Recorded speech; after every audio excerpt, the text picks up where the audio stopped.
Hello, my name is Marc Marcantonio, and I'm the General Manager for Yorba Linda Water District in Orange County, California. Prior to being at Yorba Linda Water District, I was a General Manager of a water district in Washington State for 11 years.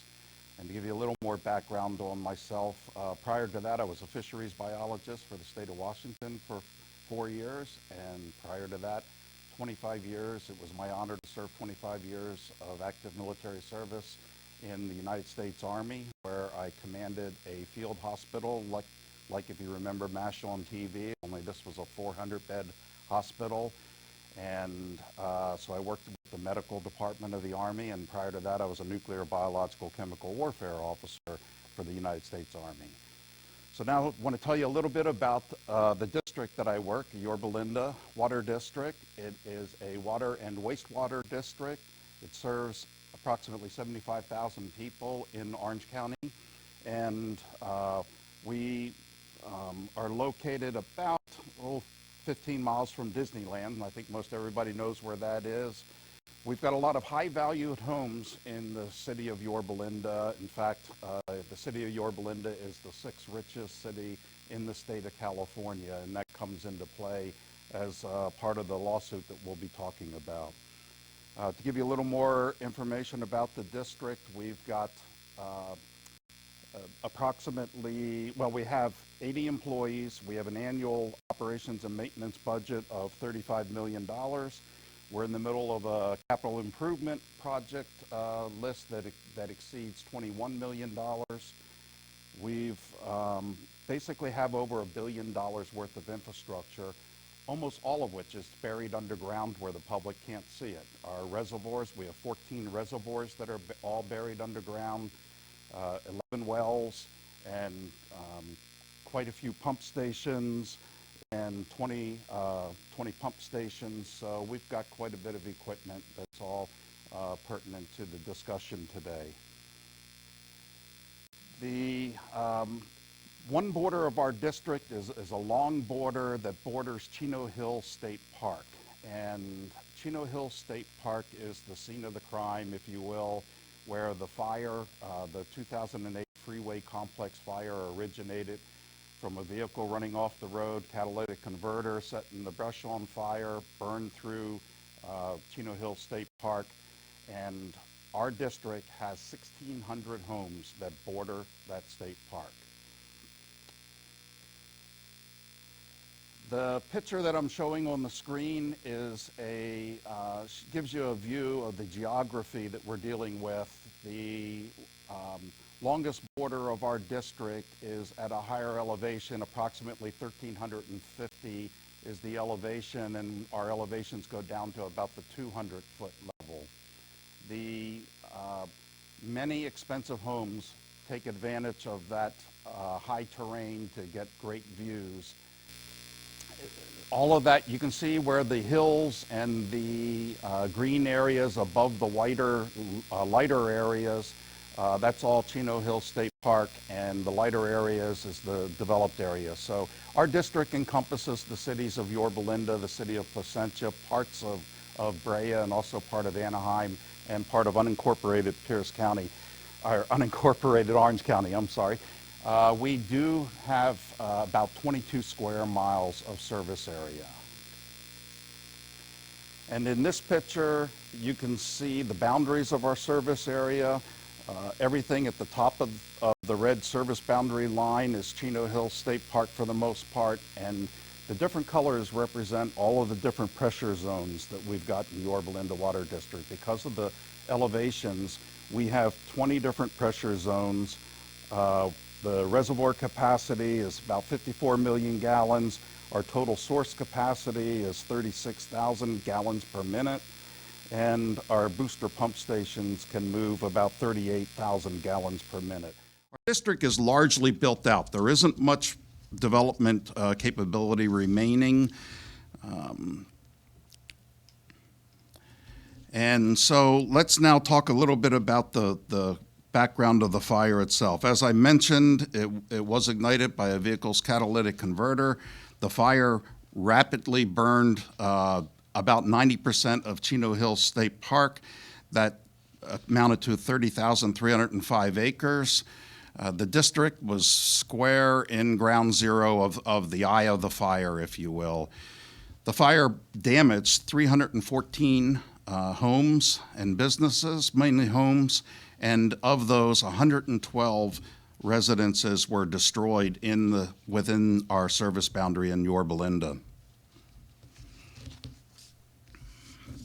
In this picture, the area in green is the area that actually burned, and the black boundary that you see is the boundary of our service district. And the red line below the black boundary is the 91 freeway for a little bit of context. The fire started in the lower right of this picture and burned to the left, and that was the general travel zone. And again, that green area is the burned area. The intensity of this fire cannot be overstated. It was an extremely hot fire. Winds were whipping it, and as you know, wildfires even create their own wind and add to it. And the fire just burned through this thing like a sprinter. In the lower picture, you can see some high-rise power towers, and they're dwarfed by the height of the flames. People had to evacuate from the area. It was a horrifying experience, very intense. In this picture, you can see the burn scar that was left once the fire had largely subsided. All of that black area is the area that burned, which covers the whole northern boundary of or eastern boundary of our district, as you can see in that picture. As you can see, this is a remnant of the sign on one of our pump stations that burned down, which I'll talk about in a little bit.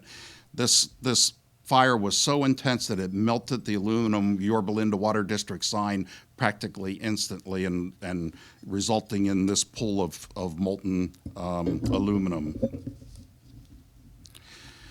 So, what was the lawsuit involving Yorba Linda Water District? 19 homes got together and decided to file a lawsuit both for negligence and for inverse condemnation. And as Paul had previously mentioned, the negligence suit was thrown out by the court, but we were still, the court was still holding us on the inverse condemnation charge. The claim was for, at that time, $100 million worth of damages to 19 homes that burned down. And those homes were in a neighborhood that's called the Hidden Hills. The area that you see in that yellow square is the area of Hidden Hills. Hidden Hills development is basically in two areas. There's what's called Upper Hidden Hills, and there's a Lower Hidden Hills, and there's about 100 homes in the neighborhood. Beautiful homes, range in value from $2 to $5 million. And when this development was built, the district was putting a gravity feed reservoir in to feed the entire development, but ran into some issues getting the easement permits from the state, from Chino Hills State Park, to be able to put the reservoir in site. Development was moving forward even without the gravity feed reservoir in place, and we did have a gravity feed reservoir in place for the Lower Hidden Hills, but we relied on pumps and a pump station to move the water from the Lower Hidden Hills up to the homes in the Upper Hidden Hills. And that was a very costly mistake, which you will see.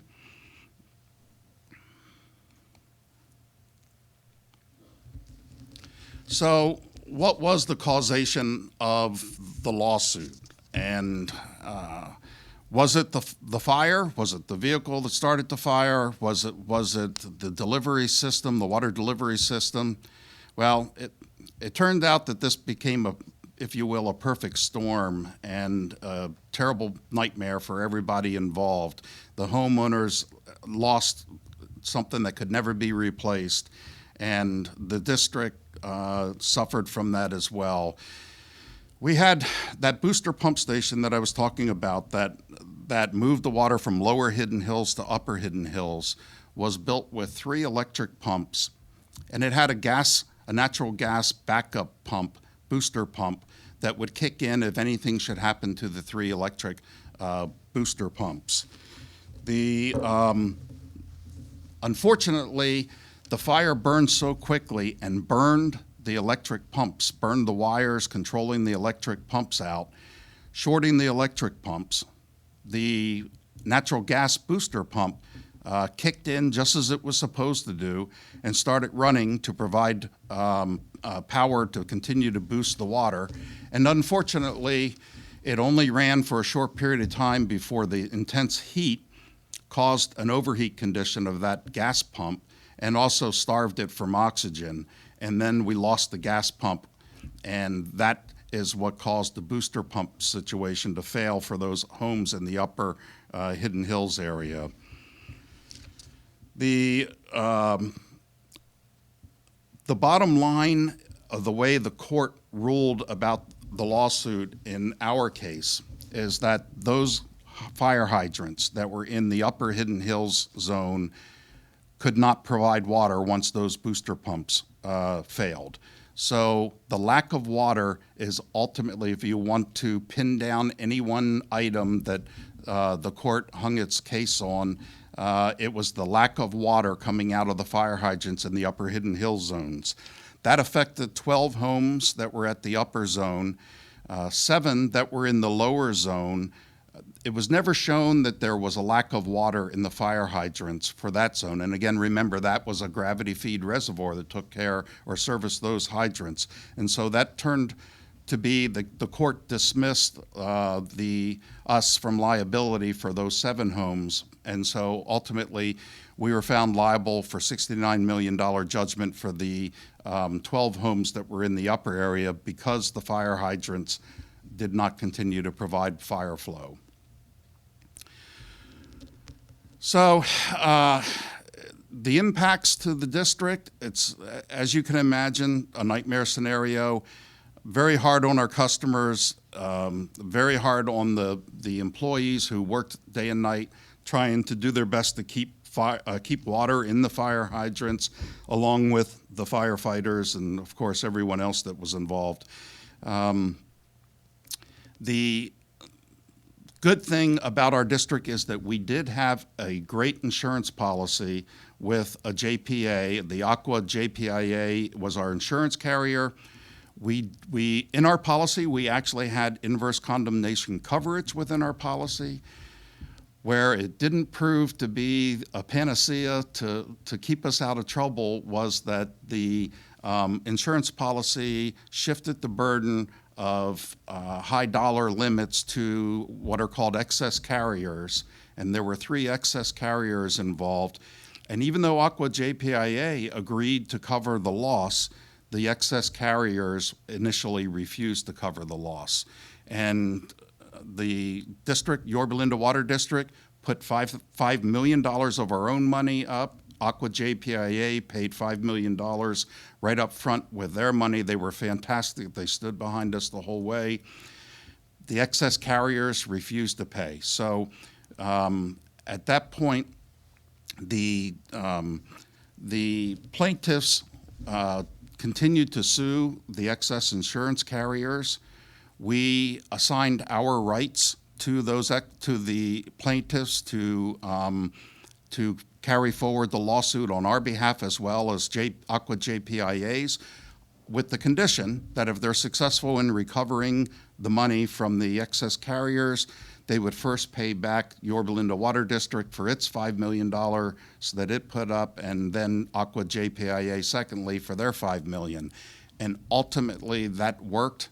They prevailed, the excess carriers paid, and eventually, many years later, Yorba Linda Water District was made whole at that point. So having a strong relationship with your insurance provider cannot be overstated, and making sure you have the coverage that you need is extremely important. Some of the takeaways that I would like to share with you, first and foremost, don't let your hydrants ever run out of water for any reason if you can help it.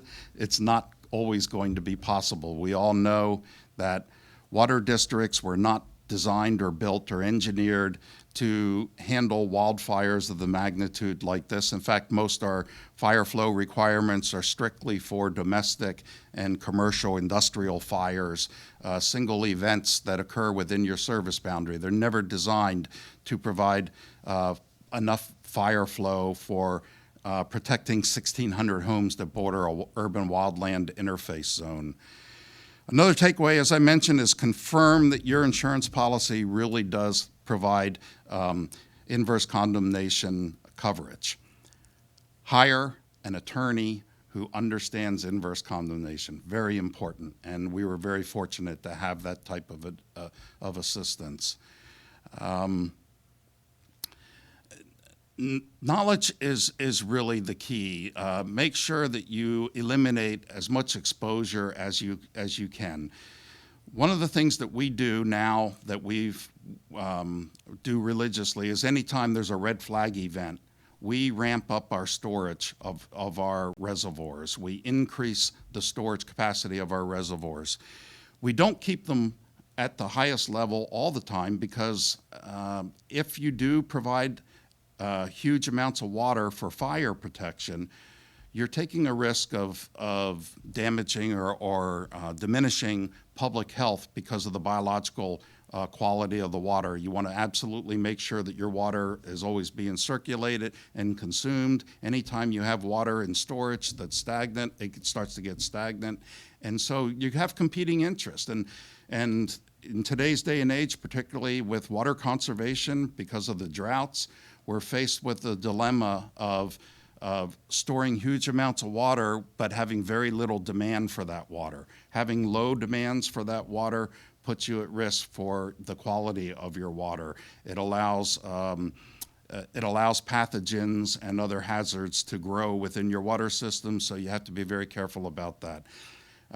So we actively manage the water levels of our reservoirs 24/7. We increase the capacity, especially during red flag events. After this Freeway Complex fire, the public pretty much demanded that we build the reservoir at Upper Hidden Hills, and we did shortly after. Unfortunately, because of the public concern, we oversized the reservoir too much. We built a 2 million gallon reservoir for demands that really only justify about a reservoir of about a size of 500,000 gallons. So then came the drought. Now we're suffering with water quality issues, so we've had to increase our chlorination of that water and take other operational measures to mitigate the hazards of having water that's stored around. So it's a very difficult subject, very difficult operational dilemma to have to deal with, particularly in today's environment. And that concludes the presentation, and hopefully you learn a lesson that I've learned throughout my military career, that failing to plan is planning to fail, and you don't want to fall into that trap. Thank you.